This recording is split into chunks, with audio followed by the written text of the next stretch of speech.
et qui se relève à chaque fois. Rendez-vous avant que tout bascule, avant que tout s'écroule, avant que je me dise que ce serait l'idée du siècle de répondre à cette annonce. Mais qu'est-ce que je fous là? Nos pas s'arrêtent devant une porte blanche. Mon hôtesse insère une clé dans la serrure. Je lève les yeux. Une petite pancarte indique « Directrice Anne-Marie Rouillot ». C'est donc avec elle que je me suis entretenue plusieurs fois par téléphone.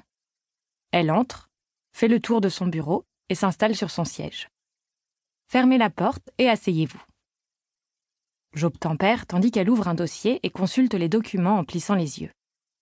Un cactus posé à côté de son écran d'ordinateur semble annoncer la couleur. En fond, le tic-tac d'un réveil marque les secondes, semble-t-il au ralenti. Ou alors c'est mon cœur qui bat trop vite. Je prends une inspiration et me lance. Je suis désolée pour mon retard, il y a des travaux à l'entrée de Biarritz, j'ai mis un temps fou à passer le feu provisoire. Elle retire le crayon de ses cheveux et note quelques mots sur une feuille vierge. Ça va pour cette fois, mais j'espère que cela restera exceptionnel.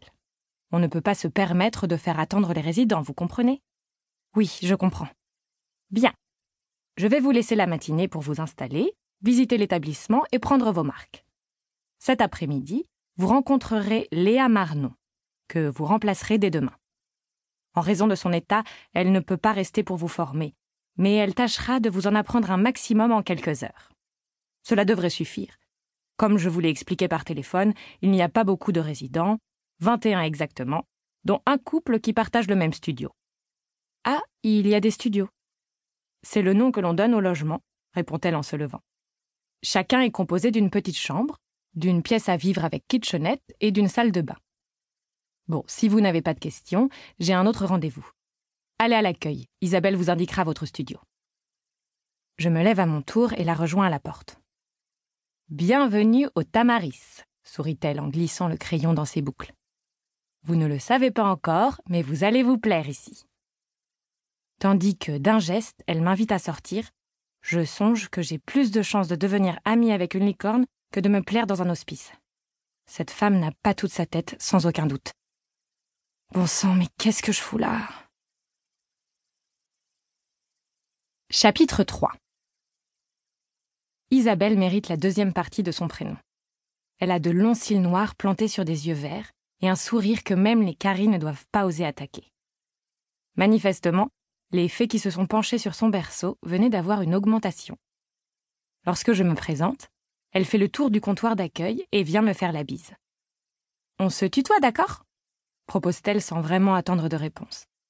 On se tutoie tous ici, sauf Anne-Marie et les résidents, bien sûr.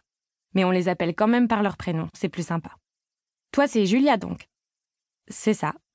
Il paraît que tu vas vivre ici le temps de ton contrat. Viens, je vais te montrer ton studio, il est dans l'annexe.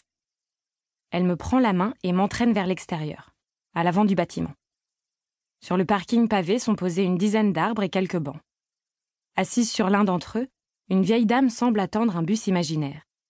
Sa canne à la main, son petit sac de cuir noir en bandoulière, elle a assorti ses lèvres à ses mocassins roses. « Tout va bien, Lucienne ?» s'enquiert Isabelle tandis que nous passons devant elle.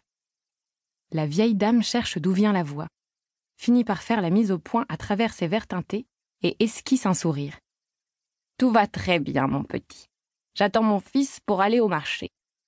Ah, et je suis enfin allée à la selle ce matin. Ça, c'est une bonne nouvelle, s'exclame ma nouvelle collègue. Vous savez ce qu'on dit? Caca du matin, journée sans chagrin. Je marque un temps d'arrêt. Ma voiture se trouve à quelques mètres. Si je cours vite, elles ne me verront pas déguerpir. Pourtant, mue par une sorte de résignation, je laisse mes pieds reprendre leur marche dans le sillage d'Isabelle. L'annexe est un petit bâtiment à un étage, à quelques dizaines de mètres du principal. Comme son grand frère, il est composé de pierres parsemées de fenêtres blanches et de balcons façonnés. Il y a 7 studios ici, m'explique Isabelle. Les 4 du bas sont réservés aux familles des résidents qui souhaitent séjourner ici et aux personnes âgées qui veulent se faire une idée avant de s'installer. Les 3 de l'étage sont pour le personnel. Suis-moi, je vais te montrer le tien. Les 2 autres sont occupés? Je demande en grimpant l'escalier. Oui, par Marine et Greg. Marine, c'est une aide-soignante qui habite ici depuis sa séparation avec son amoureux.